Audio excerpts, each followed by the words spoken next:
In today's show, we're looking back at all of the news and all of the action from Sunday. For fantasy basketball, Michael Bolton. Thanks, Josh. It's Michael Bolton here, and it's time for another episode of the Locked On Fantasy Basketball Podcast. Let's get to it. Let's get to it, indeed. You are Locked On Fantasy Basketball, your daily fantasy basketball podcast, part of the Locked On Podcast Network.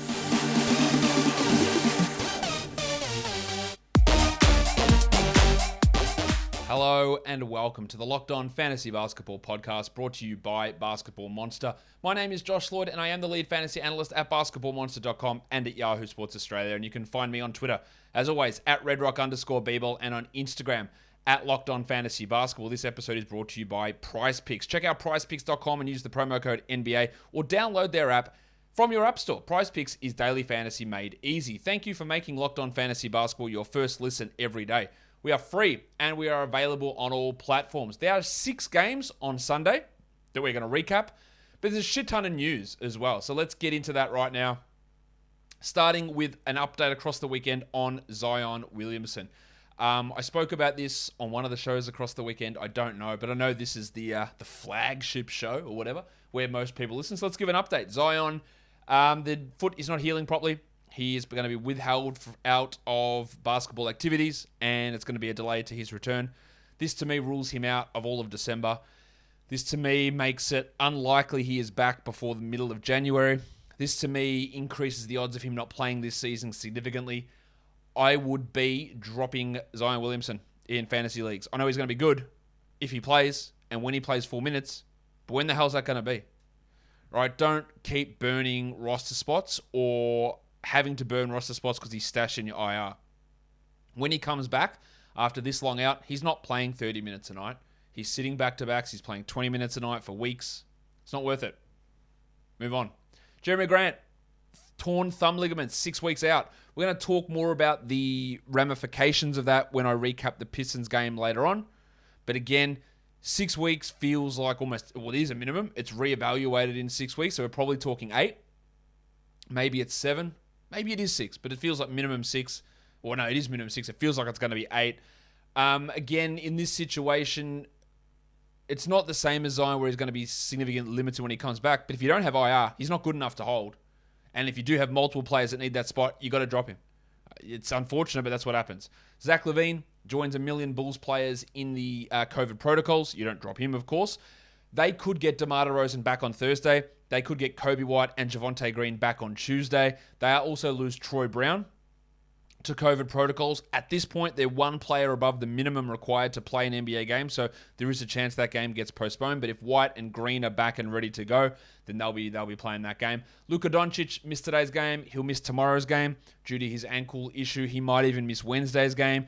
That really elevates the value of Jalen Brunson, the burner. We'll talk about the Mavs a little bit more later on, but it's not looking good for Luka playing. If you're going to choose to start, you'll have your week this week and start Luka Doncic, I wouldn't.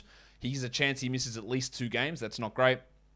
Other players in the COVID protocols, Rowan Barrett Jr., you can drop him. The big sneeze, Precious Achiuwa, hopefully you weren't holding him in 12-team leagues, but what it does mean is that the wiki Chris Boucher does become a 12-team ad as long as Achiuwa is out. We can add him there.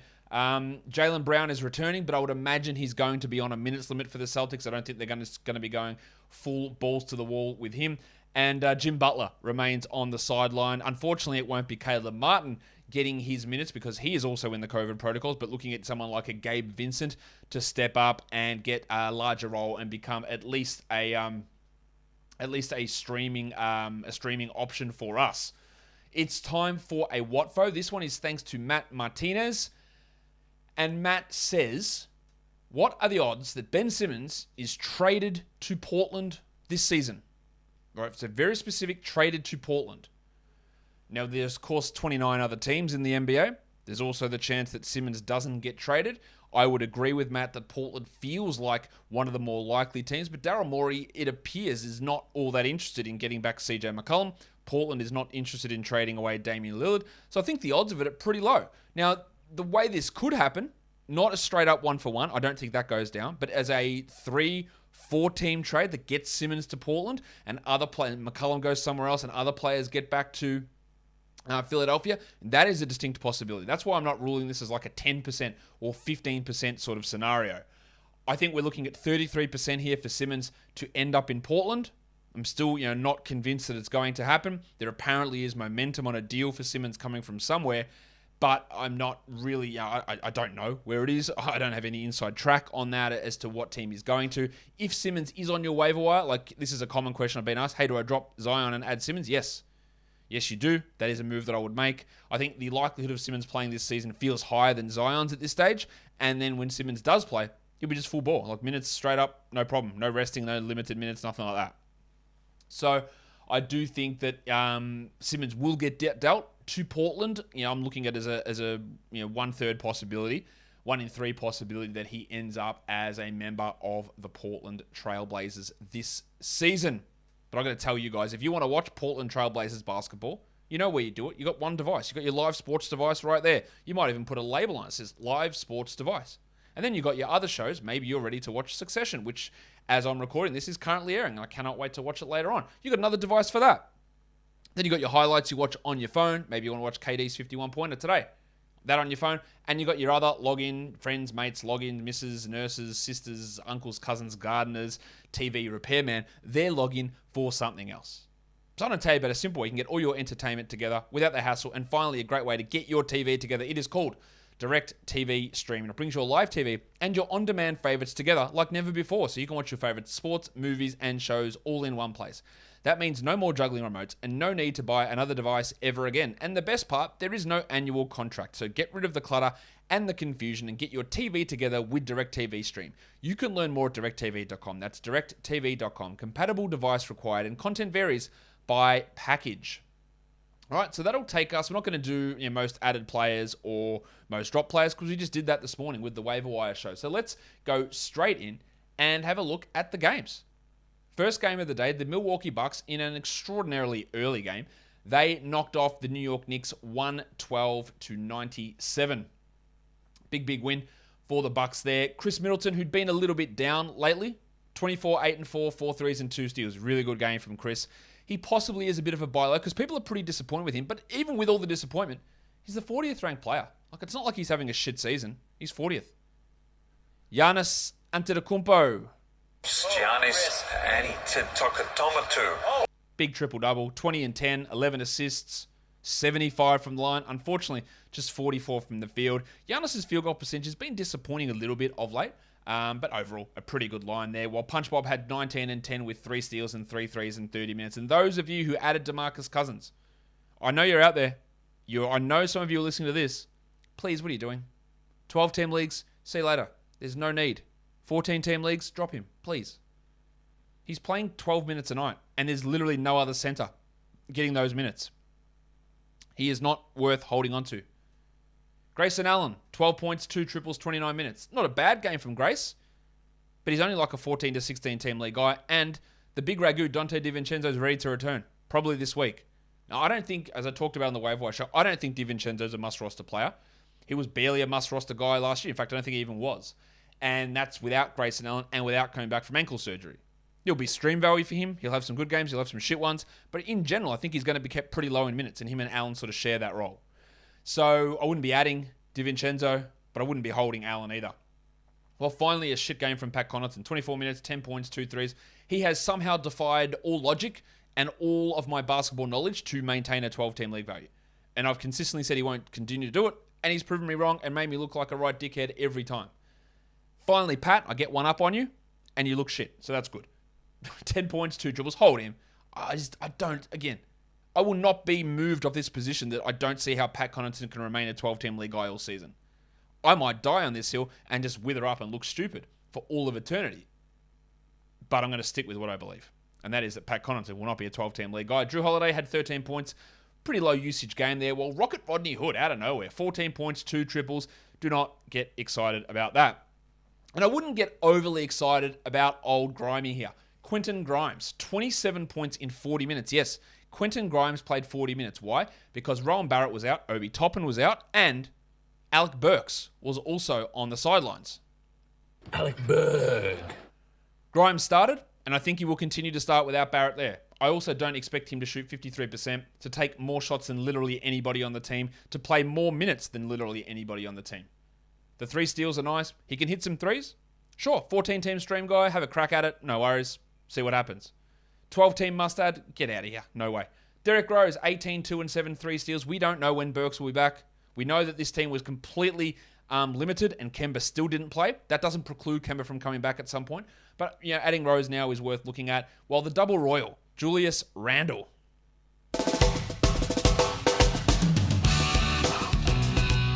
Just the 8 points on 22%. That's terrible.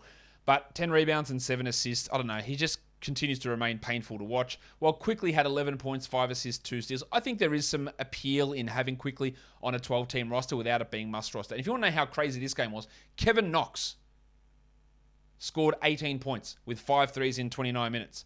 Are you frothing Kevin Knox? Of course you're not. But it just shows you how crazy this game was. 28 minutes for Nerlens Noel, 18 for Mitch Robinson. Mitch Robinson, he's about to get double sound bit here. And Mitch Robinson says, I'll take it from here. Get that garbage out of here! Double sound bit? That sounds stupid. I know it's a sound bite, but it sounds dumb saying it that way. 9 and 8, but only 18 minutes. You can't hold a bloke playing 18 minutes, I don't think. Noel, 0 points. Yeah, that's shocking, but 2 steals, 1 block, 7 rebounds. Nobody here is rostering Nerlens Noel for his scoring aptitude. Nobody, not one single person. And if you are, give it up. Give fantasy away, because that's not what you're doing. If you need defensive stats, sure, Nerlens can be a bloke that you add in, but do not hesitate to have a quick trigger on dropping his ass, because he's going to get injured, he's going to be shit at times. Well, speaking of shit, the diseased scrotum, Evan Fournier, he had 6 points in 27 minutes, and even with everyone out, he still remained terrible. Drop him. Don't feel bad about it. Move on. I like Evan Fournier. You've known that for years. But there is absolutely no reason that I would be considering in a 12-team format holding on to him at this point. Let's look at the next one. The Brooklyn Nets. They get the win over the Pistons, 116-104. That was sluggish. Took them a while to get there, but they got there because Kevin Durant was awesome. Probably the only player who was awesome, but he was. 51 points in 41 minutes. His minutes load, giggity, is gigantic at the moment.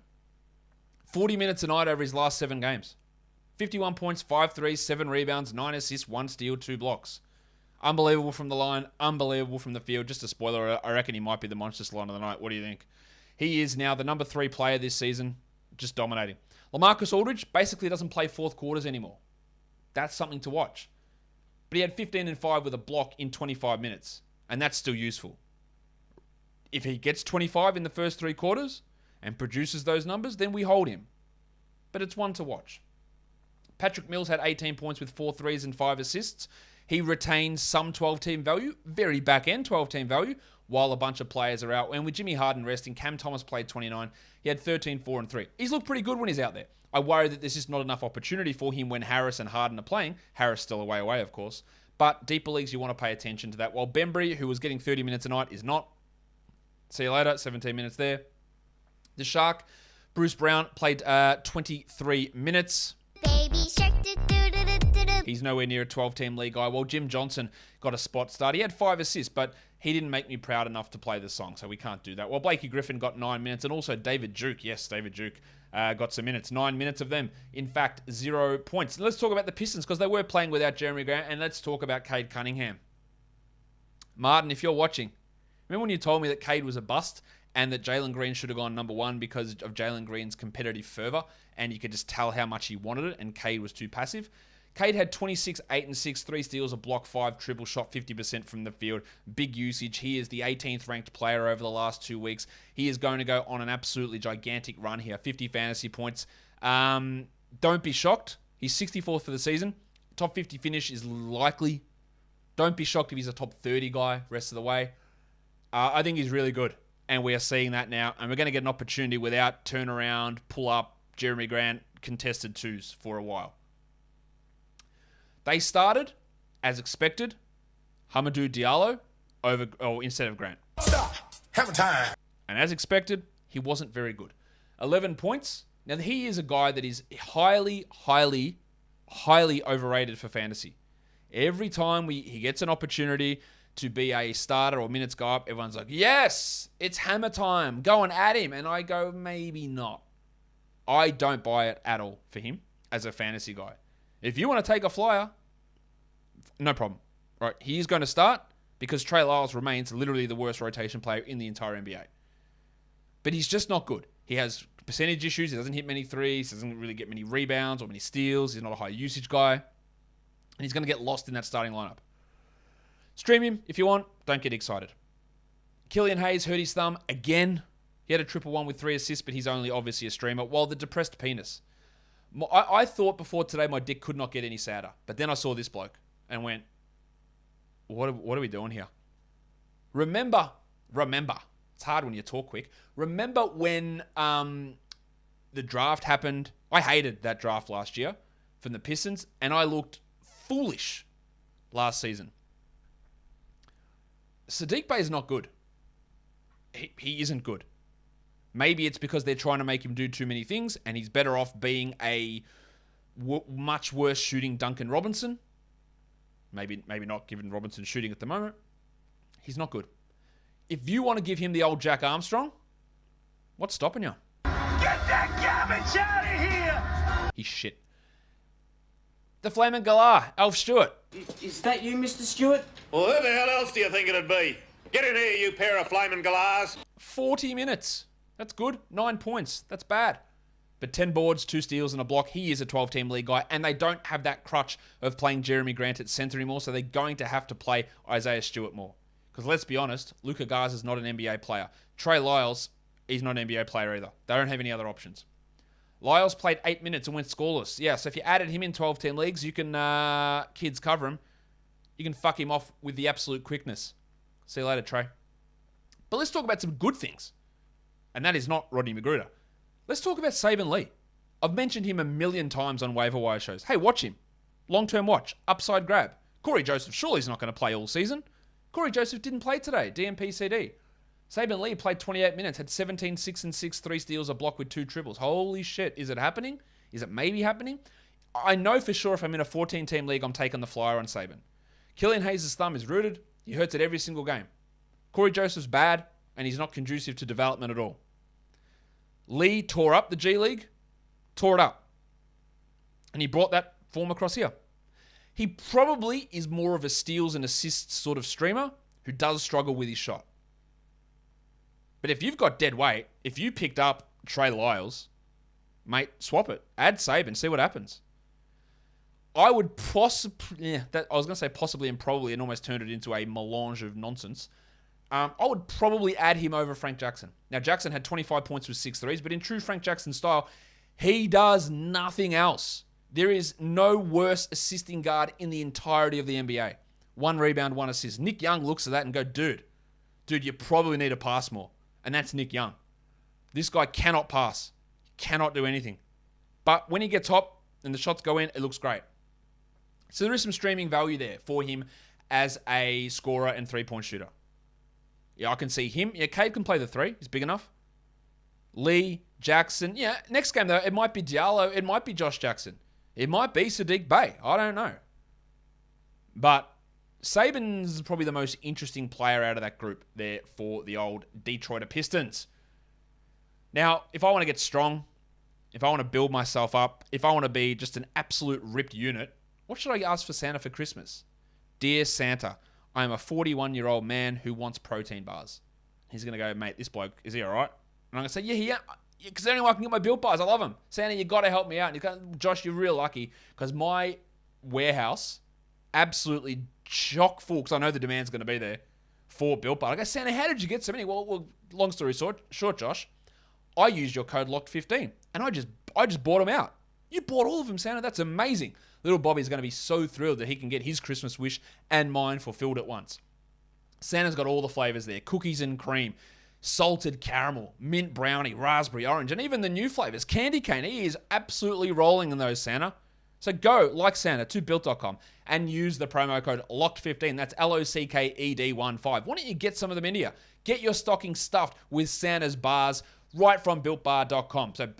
Built.com. Built Bar. We are built different. BetOnline has you covered all season. More props, more odds, more lines than ever before as football season continues the march to the playoffs. If only BetOnline had some sort of line for me to bet to say that Trey Lyles is the worst NBA rotation player, because I know I'd take yes on that for sure. But that's probably not something you can really bet on. But you can bet on other things. Head online. to their website, newly updated, or use your mobile device to sign up and use the code LOCKEDON and get a 50% welcome bonus from basketball to football, the NHL, boxing, the UFC, right to your favorite Vegas casino games. Don't wait and take advantage of all of the fantastic offers they have for the 2021 season. BetOnline is the fastest and easiest way to bet on all of your favorite sports. BetOnline is where the game starts. And now is where we start on the third game of the day. That is the Dallas Mavericks pumping the Thunder 103-84. No Luka Doncic, so Jalen Brunson started 18-9-3. I talked about this on the waiver wire show today. He's not rostered everywhere. All right, he has to be. Please, figure it out. Get him going. Get him back onto a roster. Has to be. Maxi Kleber. Is it? Maybe? Don't know. 30 minutes, 16-7. I believe he should play 30 minutes every single night. I am also not Jason Kidd, thankfully. It's worth considering. It's worth watch listing him. It's worth adding in 14 teams. But I don't know if it's going to happen every game. Remember, Willie Caulistein was out. And Willie Caulistein was out meant the C part of Moses Brown played. And I've been unfair to Moses Brown. Actually, that's not true. I've been harsh on Moses Brown, saying he's not really a very good NBA player, which is absolutely true. But I'm also honest to say he played well today. Now, it is against the Thunder, so your matchup's not that tough. But he had 15 and 6 with a steal and 2 blocks. I have never denied Moses Brown's ability to put up stats when given the minutes. My problem was he's always been too shit to get those minutes on a solid team. But he played well enough today to get the minutes and the fantasy stats flowed. I'm not adding him in 12-team leagues, but I'm absolutely monitoring that situation. Because if Moses Brown finds 22 minutes a night, then he can contribute to 12-team leagues. I've got to watch that one. Porzingis, only the 30 minutes for him.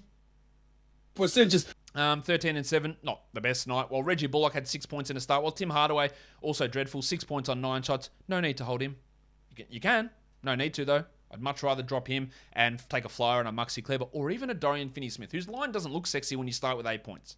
But you add 2 threes, 6 rebounds, 5 assists, 3 steals, and 2 blocks, and it's pretty bloody good. He's a top 100 player over the last 2 weeks, Dorian, and that's useful. Now, by no means is he a guy you have to hold and just, love him all season. You run with him, Doncic is out, you hope you get some numbers, and you see what happens. I don't mind it. For the Thunder, Shea had 18, 4, and 5 with 2 blocks. His shooting numbers remain really, really bad, especially the 3-point shooting. So that does give him some scope to improve, but it's been rough for like 8 weeks now. While Darius Bazley, 30 minutes, 10 points. He hit 3 threes somehow. Only 3 shots he hit, and blocked 3 shots. He's a very good defensive stats streamer. He's a good rebound streamer. I wouldn't trust him as far as I could throw him for the other categories, but in points leagues, there is some value there for Baze. With Lou Dort going out at halftime with an ankle injury, watch this space as to his injury. We don't know what's going to happen long term. Alexey Pokaszewski, probably his most minutes for the season, 23 of them. 4 points, 9 rebounds, and a 1-1. Watch that space. While Joshie Giddey only the 6 points because 21% is horrific. But 7 rebounds, 4 assists, a steal, and a block. Nice contributions in those other categories. Yes, people will tell me, man, you can't have him in 12-team categories, which is a gigantic pile of shit. You obviously can have him, but he is going to have an impact on your field goal percentage. There is no doubt about that. Right? And if you can't afford that, then I understand you probably don't want to add him. But someone's got to have him. Right? Somebody has a bad field goal percentage and has to roster him. Has to. Robinson Earl was benched for Derek Favors in the second half, while the Salt Flake, Theo Maledon, he started the second half. For Dort, he had 0 points in 13 minutes. He has looked dreadful. Shocking. Remember last year's draft class? Before the draft, it was considered weak. I believe that assessment. And then, people were like, oh man, nah, they've actually been really good, these guys, during the season. No, people lying about them being a bad draft class. They are a bad draft class. There is a couple of guys who are good, and that's it. Some of these other guys have a stretch of being rotation players, but long-term, they're not good. And that extends to even guys that I liked, like Killian Hayes, for example. Overall, that draft class is not very good at all. And if we want to talk good, though, let's go on. Well, actually, we can't talk good just yet. We're going to talk Pelicans first. We're going to talk about the next game, which is the Pelicans and the Spurs. San Antonio wins it 112-97. Jonas Valanciunas. Jonas Valanciunas. Like, all right. 17 and 12, 1 block. After that red-hot run of a top 20 player, he's 47th over the last 2 weeks. He's outside the top 25 for the season. He was always going to cool off some. Now, of course, we don't know if Zion's going to play ever again this season. So that impact's not there. But what he was doing, like shooting 55% from 3, was obviously going to cool. Ingram had 27, 7, and 9, but really, really poor efficiency numbers. While Josh the Hitman Hart had 13 and 10 on really good field goal percentage. Hart is a must-roster guy. Well, Bill Hernan-Gomez, please don't worry about him in 12s. Like 10 and 9 is fine, but there's absolutely no need to have him as a 12-team league player. Nickeil Alexander-Walker, encouraging to see him play 31 minutes. That's good. 15 points with 3 threes is also good. 2 steals is good. But in a shout out to Frank Jackson, he had 2 rebounds and 0 assists and shot 38%. He's going to kill your field goals. You don't have to roster him. And the only situation you can is if it's a punt field goal scenario. There were quite a few people saying, Josh, how come you're not telling us Herb Jones is a must roster? Well, this is why. Herb Jones is totally fine to have on a 12-team league roster. But if I see a waiver wire and he's on there, I don't go, your league is shithouse and you must roster him. 2 steals and 2 blocks is nice. But he had 2 points in 24 minutes. I don't believe that this really hot streak of shooting that he had is going to maintain. He's a steal specialist to me, and that's really it. The blocks are really nice, and I think he's a very good real-life player. Right? Very, very good for what he is in his role. But I don't think that makes him an absolute must roster. He's fine to roster in 12-team leagues, but he is not a must roster player in my mind. He is the 159th ranked player this season, 127th over the last 2 weeks. And that's fine. It's just not must roster. Devontae Graham. All right, we need to just admit he's not good. 10-team drop, 12-team drop. 8 points, 0 rebounds, 2 assists, 27%. He's just not good. Just a bee's dick inside the top 200 over the last 2 weeks. Rough shit. And why, sorry for raising my voice, but Willie Green, I know you're listening. Why are you playing Trey Murphy, 5 minutes, while Garrett Temple's bumbling around for 13 and Thomas Satoransky's doing nothing in 17? Play Trey Murphy. This is a dude who really could have been starting to begin the year. And you've just buried him for God knows what reason. Watch him long-term in deeper leagues. At some point, something has to give. I don't need 13 minutes of Garrett Temple every day in my life. I don't. Nobody needs it. Not one Pelicans fan watching this goes, man, you know what I wish? More Garrett Temple. Great bloke, shit player. Now we can get positive. Because it's time to talk about the San Antonio Spurs. Maximum Derrick. Now, I'm not going to sit here and tell you guys that everyone who hated him is a dickhead. Because it's just not true. Because he was really poor to start this season.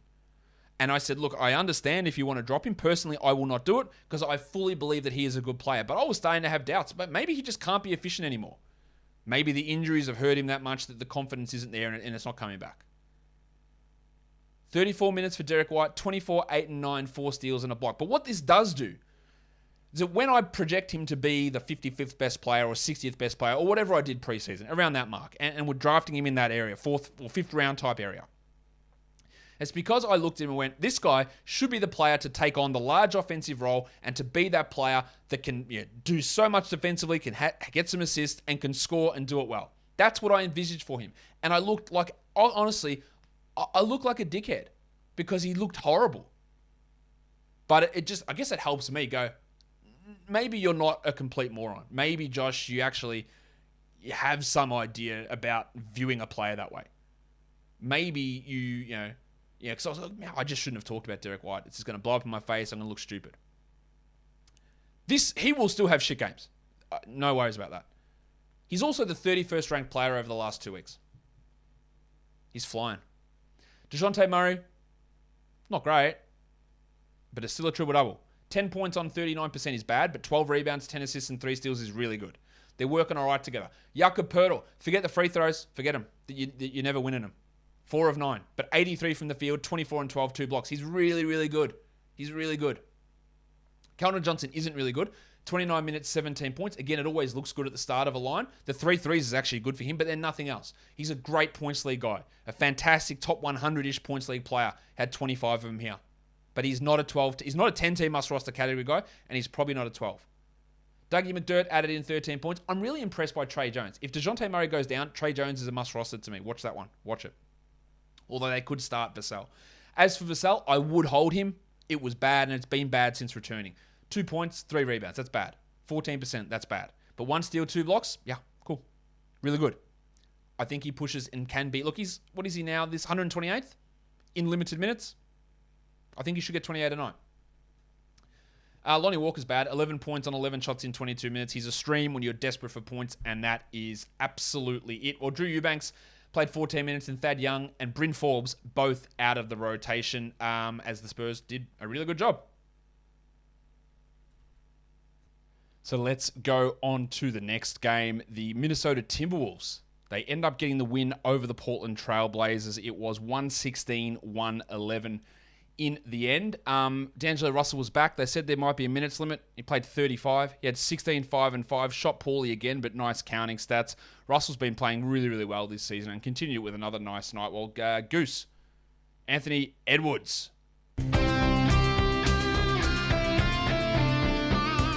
Lowish minutes, he did have some foul issues, but still had 24 points, while Towns dropped 23 and 10 in 35. And another big game from Jared Vanderbilt. 14 and 7 for him, 3 steals and a block. Absolute must roster player. I think Patrick Beverley is as well. 10, 4, and 4, 2 threes and 3 steals, while Malik Beasley, you can easily drop him. 6 points with 2 triples with D'Angelo Russell back. They don't need his scoring or his shooting.